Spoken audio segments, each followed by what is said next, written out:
what are the chakras, and how do they relate to parenting? What are some ways maybe?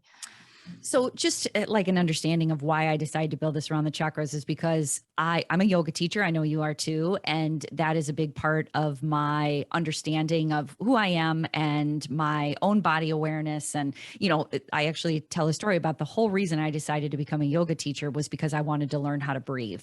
Like I didn't really know if I wanted to like teach classes, but I knew I wasn't breathing very well. Like I didn't feel like I could pull breath through. I didn't feel like I could manage feelings very well. And yoga really gave me a lot of that understanding. And because of that body awareness and my understanding of the mind body connection, I wanted to talk about the energy centers of our body. Now, the energy centers of our body, there's 7 of them, and we can talk about them. But if that doesn't mean anything to you, you don't have to make it mean anything to you. You can just use chakras as a structure, a framework, a scaffolding of understanding yourself. Like this is, I remember talking to my editor, and publisher about this book. And my goal is not to be the leading source on chakra understanding. It's to, even though I like talking about it and I do it, there's plenty of books about that. Mine was more like, how do I structure an understanding of human beings and bring in all these elements of wellness and, and health and just overall, parenting ideals, and do that in a way that's manageable because and I needed a scaffolding. And so chakras felt right. It felt that's me, this is what I talk about a lot. But like I said, if the framework doesn't mean anything to you, just use it as a way of understanding humans. And so it basically is it's from, as I say, the ground up. We have our root chakra that is our stabilizing force. We have our second chakra, which is our creativity and our pleasure source, right below the belly button or below the stomach. We have our third chakra, which is our sense of self. We often in the body world call it our solar plexus. And then we have our fourth chakra, which is our heart center, which has kind of always been like, if you look at my house, everything in my house is green because the color of as you can see the paint back there, the chakra color of the heart chakra is green. So that's always been kind of the, one of my favorite places. My favorite place to talk about though is the fifth chakra, which is communication, because and you guys can understand right now why this framework is so interesting, because if your sense of grounding, your sense of emotion, your sense of self, and your sense of love is not, you don't have kind of an understanding of it, it's going to be very hard to communicate who you are. So for women, especially, I work with women mostly, and there's just a whole like bottleneck in their fifth chakra where they have a hard time expressing what they feel for a multitude of reasons. And then the sixth chakra, which is considered what's called the third eye, is about our intuitive sense, our imagination, our sense of being able to dream and see things that maybe haven't begun yet. And then our seventh chakra, which is considered the top of our head, is about our connection to everything and everyone, which it can sound really esoteric when we're talking about chakras, but really we're all interconnected. We all, if COVID taught us anything, it was that we all affect each other.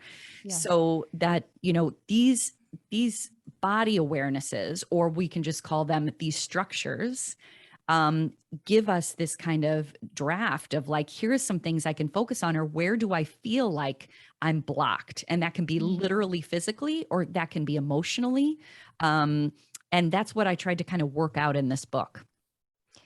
Yeah. There's like this wonderful like quote from Rumi that's like something like, your pain is where the light shines through, or something Absolutely. Like that. And what you're just talking about made me think of that, because what you're saying is like paying attention to these places that are a little stuck, these places that are imbalanced, and which is kind of funny because it's paradoxical, as we just said, like, let's not all focus on all our challenges, right?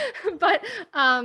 but how I mean, for the listener who's like, they've got like a 4-year-old, a 2-year-old, and a baby at home, and they're saying, yeah, the chakras, that sounds really nice, but I'm losing my mind here. Like, tell me, can you relate that structure and that understanding a little to that kind of like more everyday experience? Absolutely. When I was Parenting little ones. And because I had, 3 very small ones. I have all these pictures all over my house of like my 3 babies on me. And I'm like, how did I do that? Like, I Yeah. really look at that and go, what? Because I was working at like, I don't understand. I don't, but what I do know that I focused on the majority of time was that first chakra, which was the grounding element. Like, Mm. where am I right now? How am I doing? And there's something deeper behind chakra 1, which is your sense of belonging. Do you understand what your purpose is here in the macro and the micro? In the macro, it is, do you understand that you are a mom and that you have this role in society and that this is the most important thing right now is making sure these kids get what they need. But then there's also this more internal, like, do you know that you belong in the bigger picture? Like, do you understand your value as a human being, even though society is sometimes telling you so again, talk about paradoxical, Hunter. We were talking about how often women are valued on their parenting, but also parenting is not that valued. Like both things are happening at once, when you're talking about a work environment, it's so hard to get the appropriate maternal leave or paternal leave to bond with your child. Or if you have needs with your kids, it's often very hard to get off work. So it's like respected and valued, and then it's not respected and valued, the greatest paradox ever. So it's like sometimes we can't look to the culture for our own validation. We have to understand internally, I belong here. I know this is what's important right now. This is where I am right now. And again, that's also connected to our sense of self, which is our 3rd chakra. And then also, talking about 4th chakra awareness, like compassion, and I know you talk about this in your book too. I think everyone needs to talk about self-compassion and the understanding of what self-compassion is, in that if we can be mindful about where we are, if we can treat ourselves the way we treat other people, and then if we have an understanding that we're not the only ones who feel this way, that there's a lot of moms out there going through the same things we are. It's a very, in Kristen Neff's words, she's the researcher behind self-compassion, it's common humanity. This is like, we are part of something, again, macro, micro, part of something bigger, and we're doing our part.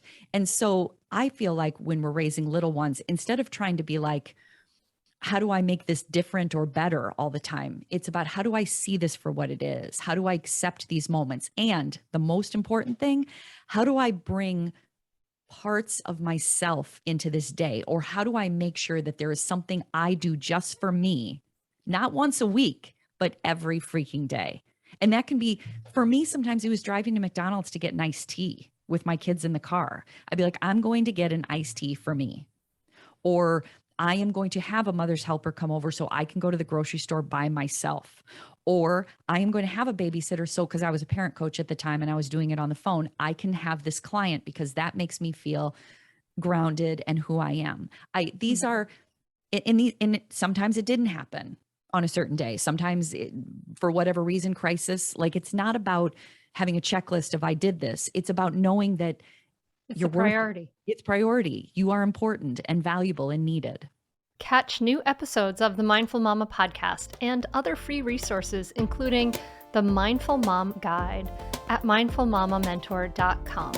You can listen to every back catalog episode, including interviews with Dr. Dan Siegel, Janla Van Zant, Sharon Salzberg, and get meditations, join our private Facebook group, and more. Go to mindfulmamamentor.com now. I'll see you there.